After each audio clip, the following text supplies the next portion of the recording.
ಮತ್ತೊಮ್ಮೆ ಪ್ರಣಾಮಗಳು ಶುಭವಾಗಲಿ ಅಂತ ಹೇಳುತ್ತಲ್ಲ. ನನ್ನ ಕಣ್ಣುಗಳು ಹುಡುಕಾಡುತ್ತಿದ್ದವಪ್ಪ. ನನ್ನ ಮಗನನ್ನು ಎಷ್ಟು ಹೊತ್ತಿಗೆ ನಾನು ನೋಡಿ ಏನು, ಎಷ್ಟು ಹೊತ್ತಿಗೆ ಮಾತನಾಡಿಸಿ ಏನು. ಮಾತ್ರವಲ್ಲ, ನನ್ನ ಈ ಕೈಗಳಿಂದ ನನ್ನ ಮಗನನ್ನು ಯಾವಾಗ ಅಪ್ಪಿ ಮುದ್ದಾಡಿ ಏನು ಎನ್ನುವ ಹಾಗೆ ನನ್ನಂತರಂಗವು ತವಕ ಪಡುತ್ತಿತ್ತು. ಯಾವಾಗ ನನ್ನಮ್ಮನನ್ನು ನೋಡಿ ಅವಳ ಪದಸ್ಪರ್ಶವನ್ನು ನಾನು ಯಾವಾಗ ಮಾಡುವುದು ಎನ್ನುವ ಹಾಗೆ ಆ ಕ್ಷಣವೇ ನೀನು ಬಂದೆಯಲ್ಲ, ಸಂತೋಷವಾಯಿತಪ್ಪ. ನನಗೂ ಆನಂದವಾಯಿತು. ಅದೇ ನನಗೆ ಆಶ್ಚರ್ಯವಾದದ್ದು. ಏನಮ್ಮ, ಯಾವತ್ತಿನ ಹಾಗಲ್ಲ ನಿನ್ನ ಬರೋಣ ಎಂದು ಈ ರೀತಿಯಾಗಿ ನೀನು ಬಂದವೇ ಅಲ್ಲ. ತಾಯಿಯ ಬಳಿಗೆ ಮಗನಾದವ ಬರುವಂತಹ ನವೀನ ರೀತಿ ಏನು ಇದು ಆಶ್ಚರ್ಯವಾಯಿತು ನನಗೆ. ಆದರೂ ಇದನ್ನೆಲ್ಲ ಗಮನಿಸಿದಾಗ ನನಗೆ ಪ್ರಶ್ನೆ ಹುಟ್ಟಿಕೊಳ್ಳುವುದು, ಮಗನೇ ಜನಗೊಡನೆಯ ಬೀಳಬೇಕು ನೀನು. ಕೈಯಲ್ಲಿ ಆಯುಧವನ್ನು ಧರಿಸಿಕೊಂಡಿದ್ದೀಯಾ, ಬಿಲ್ಭಾನಗಳು ಮಾತ್ರವಲ್ಲ, ಎದೆಗೆ ಕವಚ, ಶಿರಸ್ತ್ರಾಣ, ಬೆನ್ನಿನಲ್ಲಿ ಬತ್ತಳಿಕೆ ಕಾಣ್ತಾ ಇದೆ, ಆಯುಧಗಳೆಲ್ಲ ತುಂಬಿಕೊಂಡಿದೆ, ಮಾತ್ರವಲ್ಲ ರೋಷಾವೇಶ ಕಾಣ್ತಾ ಇದೆ. ಇದನ್ನೆಲ್ಲ ಗಮನಿಸಿದೆ ಎಂದಾದರೆ ಯುದ್ಧಕ್ಕಾಗಿ ಹೊರಟು ನಿಂತವೋ ಎನ್ನುವುದು ಸ್ಪಷ್ಟವಾಗುತ್ತಾ ಇದೆ. ಸಾಧ್ಯವತಿ ನೀನು ಎನ್ನುವುದು ಅದರಿಂದ ಅರ್ಥವಿಸಿಕೊಳ್ಳುವುದಕ್ಕೆ ಸಾಧ್ಯ. ಯುದ್ಧ ಕ್ಷೇತ್ರಕ್ಕೆ ಹೊರಡುವಂತಹ ಯೋಧನಿಗಾದರೆ ಇದರೆಲ್ಲ ಅವಶ್ಯಕತೆ ಇರ್ತದೆ ನೋಡು. ಹಾಗಾದರೆ ನಿನಗೆ ಅಂತಹ ಯುದ್ಧ ಸಂಭವಿಸಿದ್ದು ಎಲ್ಲಿ, ಯಾರ ಜೊತೆಗೆ ಯುದ್ಧ, ಇದನ್ನೆಲ್ಲ ತಿಳಿಯಬೇಕು ಎನ್ನುವ ಹಾಗೆ ಮನಸ್ಸು ಕೂಡ ಹಂಬಲಿಸುತ್ತಾ ಇದೆ. ಹೇಳ್ತೀಯ ಮಗನಿನಲ್ಲಿ ಇಂದಿನ ವಿಶೇಷ ಏನು ಬಲ್ಲ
ದೊಡ್ಡಪ್ಪನಾದಂತಹ ರಾವಣೇಶ ಆತ ನಮಗೆಲ್ಲವರಿಗೂ ಒಡೆಯಲಿದ್ದಾನೆ. ಜಗತ್ತನ್ನೇ ನಿಯಮಿಸುವವನು ಅವನು ವರ್ತಮಾನವೇ. ಅವನಲ್ಲದೆ 14 ಲೋಕಗಳಲ್ಲಿ ಯಾವುದು ನಡೆಯಕೂಡದು ಎಂದು. ಯಾಕಂದ್ರೆ ಅವನ ಆರ್ಭಟಕ್ಕೆ, ಅವನ ಅಸ್ತಿತ್ವಕ್ಕೆ ಎಲ್ಲರೂ ನಡುಗುತ್ತಾ ಇದ್ದಾರೆ. ಅಮ್ಮ, ಇಂದು ಅವನಿಂದಲೇ ನನಗೆ ನೇಮವಾಗಿದೆ. ನಡೆಯುತ್ತಿರುವ ವಿದ್ಯಮಾನಗಳನ್ನು ನೀವು ಗಮನಿಸಿದ್ದೀಯಷ್ಟೇ. ಎಷ್ಟೊಂದು ಮಂದಿಗಳು ಉತ್ಸಾಹದಿಂದಿದ್ದಾರೆ. ದೇಶ ಸೇವೆಯನ್ನು ಮಾಡಬೇಕು ಎನ್ನುವ ಹಂಬಲವಿದೆ. ಅದನ್ನ ಹೊಂದುವಂತಹ ಸುಯೋಗವೊಂದು ಇಂದು ನನಗೆ ಒದಗಿ ಬಂದಿದೆ.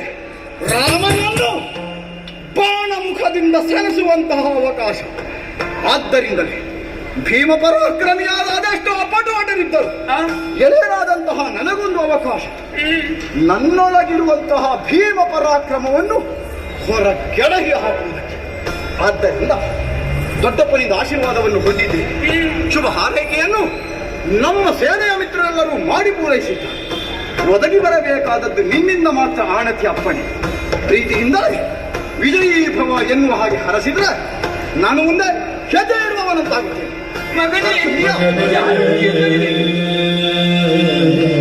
ಏನಮ್ಮ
ಒಂದೊಮ್ಮೆಗೆ ನೀನು ಬಂದು ನನ್ನಲ್ಲಿ ಸಂತೋಷದ ಮಾತುಗಳನ್ನೇ ಆಡುತ್ತಿ ಎನ್ನುವ ಹಾಗೆ ಮೈಯೆಲ್ಲ ಕಿವಿಯಾಗಿ ಆಲಿಸುವುದಕ್ಕೆ ಕಾದು ಕುಳಿತವಳು ನಾನು.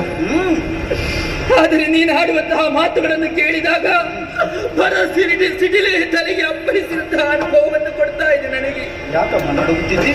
ಯಾಕೆ ಮಗನೇ ಇಂತಹ ಮಾತುಗಳನ್ನು ಆಡಿಬಿಟ್ಟೆ ನೀನು? ಯುದ್ಧಕ್ಕೆ ಹೊರಟದ್ದು ನೀನು? ಹೌದಮ್ಮ. ಯಾರ ಜೊತೆಗೆ ಯುದ್ಧ? ಯುದ್ಧ. ರಾಮನೊಂದಿಗೆ ಸಮರವೇ ನಿನಗೆ? ಇದು ತರಬೇದು ನಿನಗೆ? ಯಾಕಲ್ಲ? ರಾಮ ಏನು ಎಷ್ಟು ಎಂಬುದನ್ನು ಯಾಕೆ ನೀನು ತಿಳಿಯದಾದೆ? ರಾಮನ ದೈವಿಕತೆಯನ್ನು ಅತ್ರಿ ಅಗಸ್ತ್ಯಾದಿ ಮುನಿಗಳು ಕೊಂಡಾಡುತ್ತಾ ಇದ್ದಾರೆ. ಮಾತ್ರವಲ್ಲ, ಆತ ದೇವತ್ವವನ್ನು ಬದಿಗಿರಿಸಿ ವಾಹನವನಾಗಿ ಪರಿಗಣಿಸಿದರೂ ಕೂಡ ಅವ ಮಾಡಿದಂತಹ ಸಾಹಸಗಳ ಕುರಿತಾಗಿ ಎಲ್ಲರೂ ಕೊಂಡಾಡುತ್ತಾ ಇದ್ದಾರೆ. ಬಾಲ್ಯದಲ್ಲಿ ಜಗ್ಗ ಸಂರಕ್ಷಣೆಗಾಗಿ ಕಾಡಿಗೆ ಹೊರಟಂತಹ ಸಂದರ್ಭ ತಾಟಕಿ ಸುಬಾಹು ಮೊದಲಾದವರನ್ನೆಲ್ಲ ವಧಿಸಿದವರಿದ್ದಾರೆ. ಹಲ್ಲಾಗಿರುವಂತಹ ಹಲ್ಲಿಯನ್ನು ಉತ್ತರಿಸಿದವನಾತ, ಮರು ಜನ್ಮವನ್ನು ಕೊಟ್ಟವನಾತ, ಯಾರಿಂದಲೂ ಸಾಧ್ಯವಾಗದಂತಹ ಶಿವಧನಸನ್ನು ಮಣಿಸಿ ಮುರಿದವನಿದ್ದಾನೆ. ಭಗವಾನ್ ಪರಶುರಾಮರ ಗರ್ವಭಂಗವನ್ನು ಮಾಡಿದವನಾತ. ಅಂತಹ ಸಾಹಸಿಕನಲ್ಲಿ ಯುದ್ಧ ಮಾಡುತ್ತೇನೆ ಎನ್ನುವ ಹಾಗೆ ಹೊರಟು ನಿಂತಿರುವೆಯಲ್ಲ ನೀನು. ಭುವನೈಕ ವಿಕ್ರಮಿ ಎನಿಸಿಕೊಂಡಿದ್ದಾನೆ.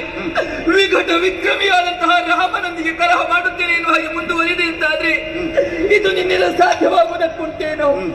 ಈ ರೀತಿಯಾಗಿ ನೀನು ಮುಂದುವರಿದೆ ಅಂತ ಆದ್ರೆ ಎಲ್ಲರೂ ಕಂಡು ಅಪಹಾಸ್ಯ ಮಾಡುವುದಕ್ಕಿದೆ. ಜಗದಲ್ಲಿ ಬಾಳಿ ಬದುಕಬೇಕಾದವ ನೀನು. ಇನ್ನು ಪ್ರಪಂಚವನ್ನು ಸರಿಯಾಗಿ ಕಂಡವನಲ್ಲ ನೀನು. ಈ ಜಗದಲ್ಲಿ ನಿನಗೆ ಬದುಕಬೇಕು, ಬಾಳಬೇಕು ಎನ್ನುವಂತಹ ಆಕಾಂಕ್ಷೆ ಇಲ್ವೇನೋ ನಿನಗೆ? ಬೇಡಪ್ಪ, ಯುದ್ಧಕ್ಕೆ ಹೋಗುವುದು ಬೇಡ, ಕಳುಹಿಸಿಕೊಡಲಾರೆ.